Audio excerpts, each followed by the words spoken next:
Hello and welcome to episode 4 of the McDuffie Minute, the podcast that brings you important information from governments of McDuffie County, Thomson, Deering, school system, and all points between. I'm your host, Jason Smith. And I'm Christopher Wells. Today we're talking to the newly crowned McDuffie County Teacher of the Year, Kimberly Hunter. She's a 24-year education veteran and currently teaches 3rd grade at Thomson Elementary School. So first of all, Ms. Hunter, congratulations on being named 2024 Teacher of the Year, and thank you so much for joining us today on the podcast. Thank you so much. Thank you. So I got to start with, what went through your mind when Superintendent Dr. Rhodes opened that envelope at the awards ceremony and read your name? At first, I was shocked. I mean, you probably could tell by how long it took me to get up out of my seat and get up on stage. Right. I just know that I was there with so many great educators, and it just shocked me to be the one to be called as the County Teacher of the Year. Right.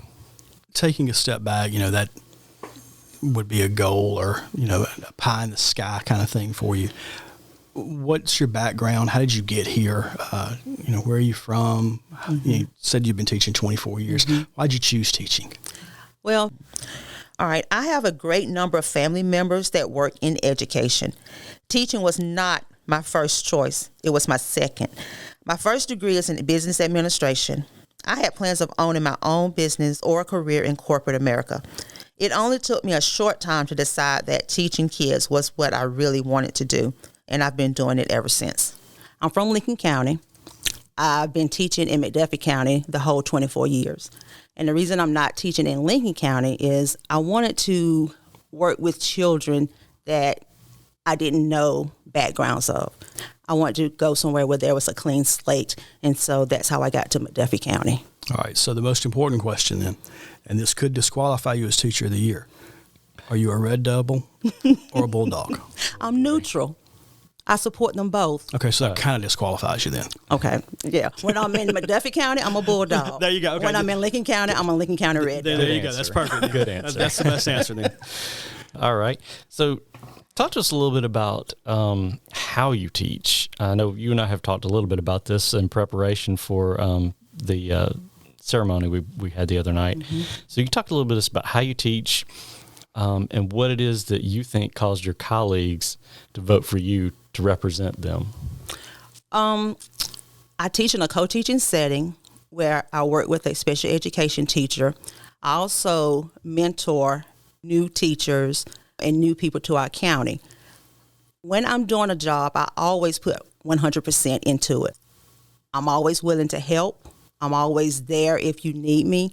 Not sure how I got chosen, but I just know that in my heart, I do what I feel is right. I treat people the way I would like to be treated, and I just make that a goal for myself and just to be a servant to others.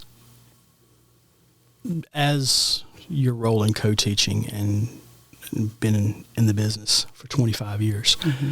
Let's talk a little bit about the burnout factor and your role as a mentor to younger teachers. And that part of that comes from, you hear these stories about mm-hmm. teachers leaving the profession. In fact, last year, the Teacher of the Year for one of the state's largest school districts left while he was Teacher of the Year, citing some frustrations and burnout.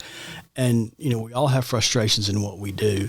How do you not avoid that, but how do you look past that, so to speak? And then more importantly, the next generation of teachers who are here, how do you work with them to encourage them the same way? Mm-hmm. I totally get it. I can see how teachers can get burned out. Teaching is hard. It's a hard profession.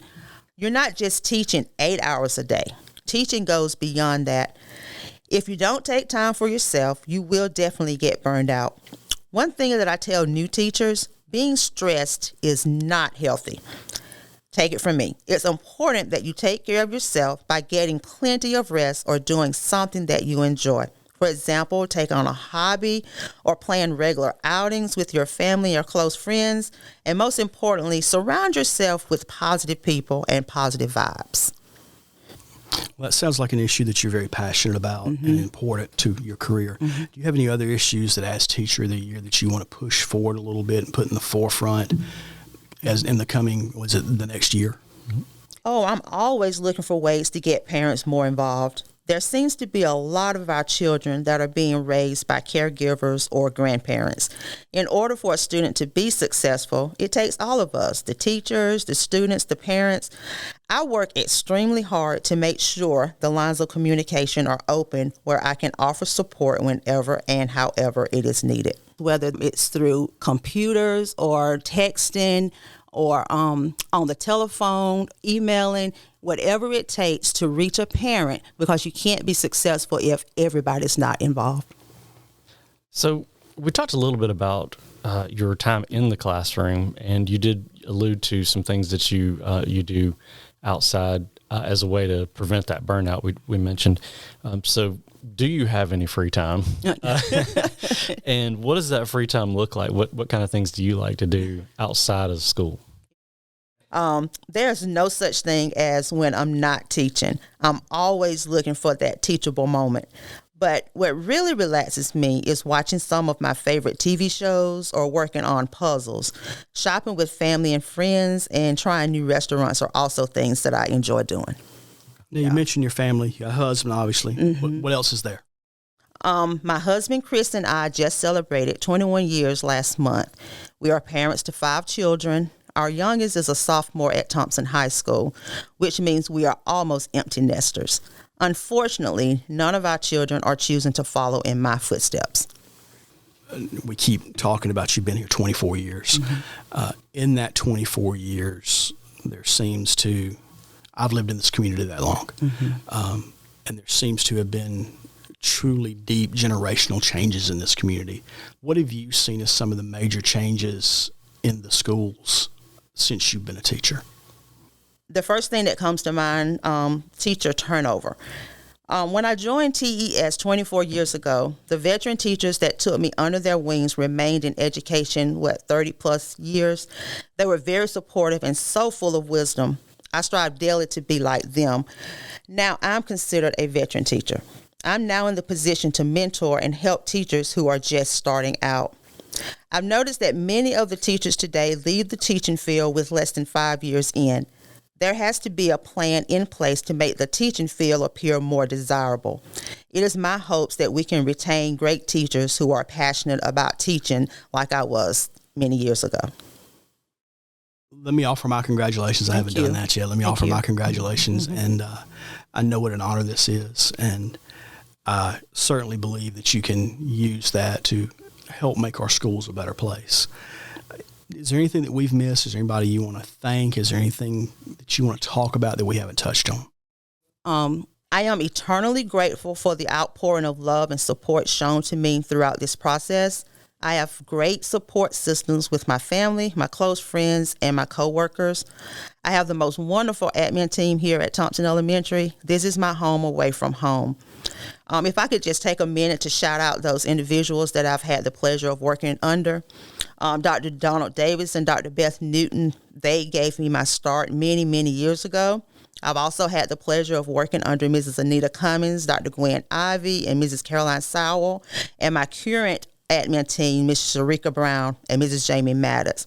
I greatly appreciate each and every one of them for the roles they have played in my life. So thank you again for joining us today on the podcast, Ms. Hunter. Congratulations again. Thank you so much. And best of luck as you move on to represent McDuffie County now in the Georgia Teacher of the Year program. So we wish you the best for that. And I want to thank all of our listeners for logging in and tuning in. Keep looking for ways to get involved in the many good things happening in our community, because we want to make this world a reflection of you. So that's a wrap for this 4th episode of the McDuffie Minute. When you get a chance, take a minute and learn about McDuffie.